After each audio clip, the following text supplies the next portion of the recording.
আসসালামু আলাইকুম রহমতুল্লাহ। দূরে কাছে যে যেখান থেকে আমার এই ক্লাসটি দেখতেছেন সবার প্রতি রইল আন্তরিক শুভেচ্ছা অভিনন্দন। তো আমরা অষ্টম শ্রেণীর কিছু অঙ্ক নিয়ে আজকে আলোচনা করব। পূর্বে 2.1-এরও কিছু অঙ্ক আপলোড করছি। আজকে হলো কত নাম্বার? 16 নম্বর অঙ্কটা নিয়ে আলোচনা করব। তো আমাদের 16 নম্বর অঙ্কটা ছিল যেটা উদ্দীপকটা ছিল কি দেখো, এখানে বলছে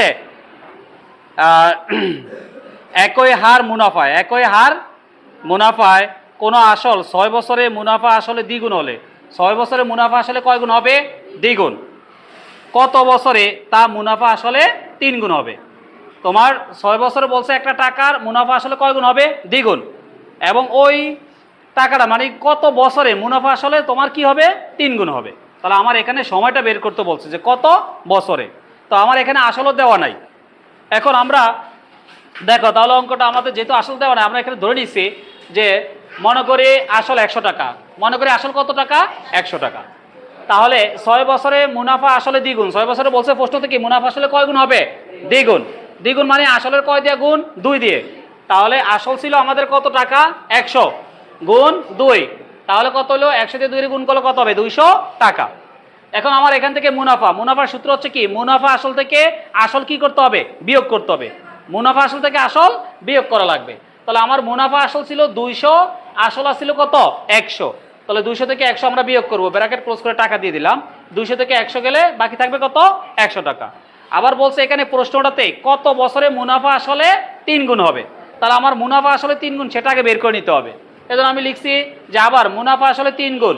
তাহলে আসল কত ছিল? 100, 3 গুণ, তাহলে 3 দিয়ে কি করতে হবে? গুণ করা লাগবে। তাহলে 100 গুণ 3 ব্র্যাকেট ক্লোজ টাকা। 3 দিয়ে 100 গুণ করলে কত হবে? 300 টাকা। তাহলে এই ক্ষেত্রে আমার মুনাফা বের করতে হবে। তাহলে এই ক্ষেত্রে মুনাফা হচ্ছে কি, মুনাফা আসল থেকে এই আসলটা কি করতে হবে? বিয়োগ করলে আমরা মুনাফা পাবো। এজন্য আমি লিখছি মুনাফা ইকুয়াল 300। এবার মুনাফা আসল ছিল কত? 300, আর আসল ছিল কত? 100।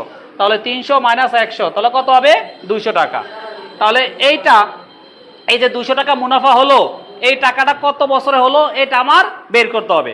তাহলে আমি জানি এখানে একটা টাকা, এই যে 100 টাকা একটা মুনাফা হয়েছে, এই মুনাফাটা হয়েছে কয় বছরে? 6 বছরে। এখানে দেওয়া ছিল যে 6 বছরের মুনাফা আসলে আমার 200 টাকা। তাহলে আমি এখান থেকে মুনাফা বের করছি, এই যে 200 মাইনাস 100, এই যে 100, তাহলে কত হলো? 100। এই 100 টাকাটা যে মুনাফা হয়েছে এটা হয়েছে কত বছরে? 6 বছরে। তাহলে আমি সেটা, যেহেতু আমার এখানে বছর বের করতে বলছে, আমরা বাকিটা ঐকিক নিয়মে করে দিচ্ছি। যেটা বের করতে বলবে সেটা থাকবে লাইনের শেষে।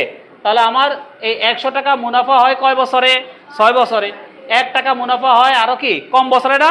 তাহলে হবে কি ভাগ। তাহলে 100 থাকবে নিচে, এই 6 থাকবে কোথায়? উপরে। এখন আমার বলছে এই যে 200 টাকা মুনাফা হইব কি কত বছর, সেটা বের করতে হবে। তাহলে 200 টাকা মুনাফা হয় আরো বেশি বছর লাগবে না কম বছর লাগবে? আরো বেশি বছর লাগবে।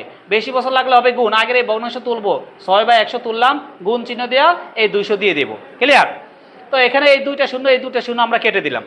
তাহলে বাকি এখানে থাকলো 6 দুগুণে কত? 12, আর নিচে আছে কত? 1।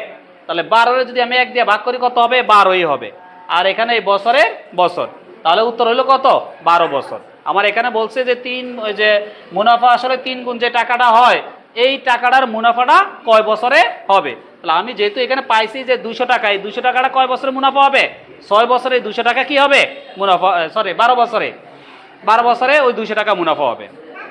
সহজের ভিতরে খুবই ইম্পর্টেন্ট, যেহেতু এখন সংক্ষিপ্ত প্রশ্ন আছে, এই সংক্ষিপ্ত প্রশ্নতে এটা দেওয়ার সম্ভাবনা অনেক বেশি।